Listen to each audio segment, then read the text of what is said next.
Hello everyone, welcome to Red Snapper. My name's MJ and this is the Buff Up. Thank you so much for your feedback in episode 1.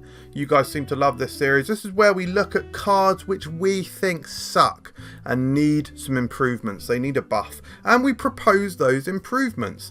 Today I have got 4 absolutely long talked about cards that are in desperate need of a buff to make them feel better. And we've got some interesting changes this episode actually. We've got changes which are text based only, no stat changes. So it's going to be a really cool and interesting one. If you do go on to enjoy this video, please subscribe.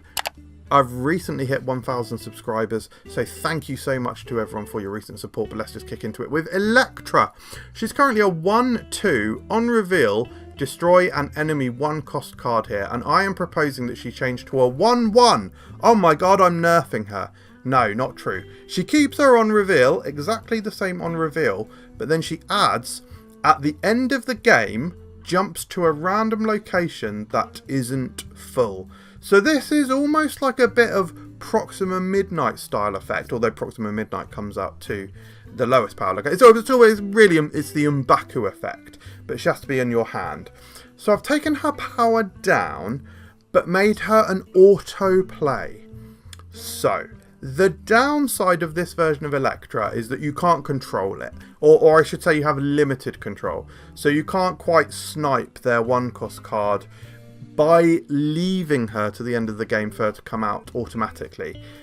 However, she does still have a cost and she does still have this ability, so you can still play her out if you choose to. You could do things like a final turn Elektra and Blink, which is something you can do now.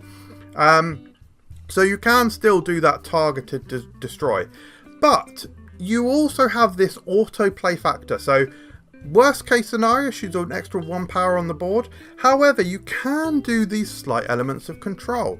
If you're playing a zoo style deck, which you probably are in an Elektra, if you're playing Elektra, you can block off the locations that don't have that nebula. They've got that nebula, you've neglected to play cards there, so it's run rampant, run wild, and your opponent thinks they're going to win. You block off your other locations, maybe you do play something like an Ultron, and then on the nebula location, and then Elektra comes down and snipes that nebula, and it wins you all 3 locations. Maybe it's something like that.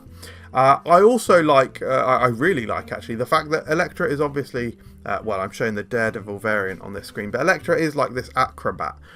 So she could flip down as part of this animation. So I like the fact that it also says jumps. That's the same wording that's on Proxima Midnight as well. So yeah, and that's why I've taken the power down as well. I felt that maybe an autoplay card is a bit too strong, but you do have the randomness in there to counterbalance that, and you also have the fact that I've just taken the power down to counterbalance that as well. What do you think? Let me know in the comments. Moving on, guys, in the Buff Up logo, we've got Domino. So let's look at Domino. Currently a 2/3. You always draw this card on turn 2 and not before. I'm proposing she keeps that power, keeps the stat line as well, but she also has the next card you draw is a free cost if possible. Wow. Wow. So you have this curving thing. If you play Quicksilver in this deck too, you've got a 1/2/3 guaranteed. Is that cool? Or should there be a free cost card that does this power?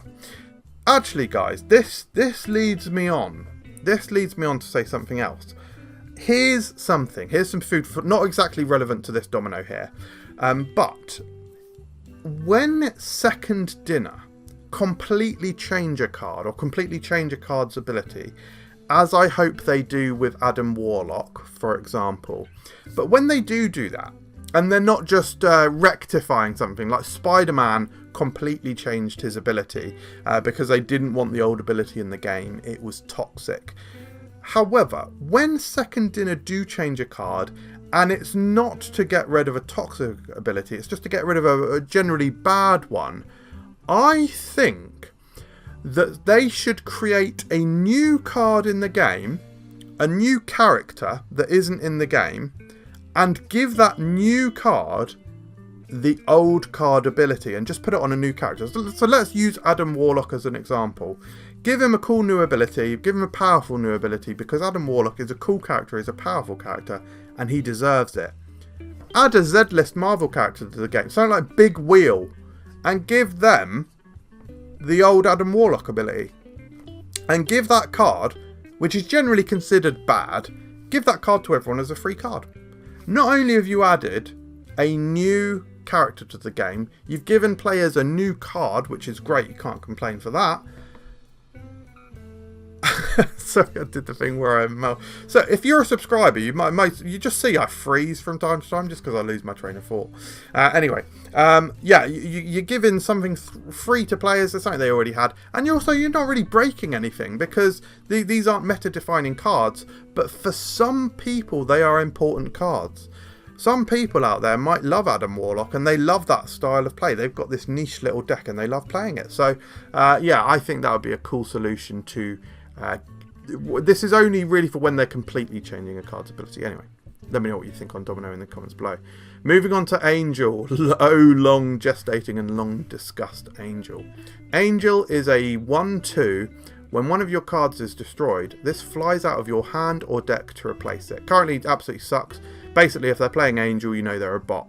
Part of my inspiration about choosing this card to talk about in this episode, not only is because Angel is a long talked about card as one of the worst cards in the game, but also this absolute fire Dan hit variant has just come out. So my proposal for the change is when one of your cards is destroyed, this flies out of your hand or deck to replace it, same as before. However, an extra ability, when this is destroyed, return to your hand with +1 power. It means that Angel can come out, you've destroyed something like a Bucky, Angel could come out, and it doesn't feel bad that you're then carnaging or venoming. You're not losing that power as well. Actually, Venom is a bad example because Venom absorbs that power.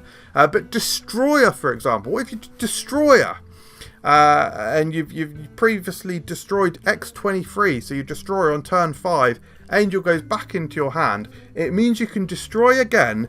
And not only do you not lose the benefit of Angel, especially that deck thinning element as well, but he will come back out. He'll come back out from your hand. He's going to recycle himself. So if you do destroy him, it doesn't matter. He'll go back to your hand. He'll get stronger. And he'll come back out again if you destroy again. So it's just this small change. And it also means that you can play him out on turn 1. You know, it will no longer feel bad for playing Angel out. You can play him out, destroy him, he'll go back to your hand with the plus extra power. So you've invested in him. I think this is such a cool change. I would love to see something like this because I do genuinely believe it would also make him so much more playable. And hopefully we'd all get to see this awesome Dan Hip artwork being played out more frequently. Let me know what you think in the comments. Finally, Rhino. Again, this is a card that's long been discussed.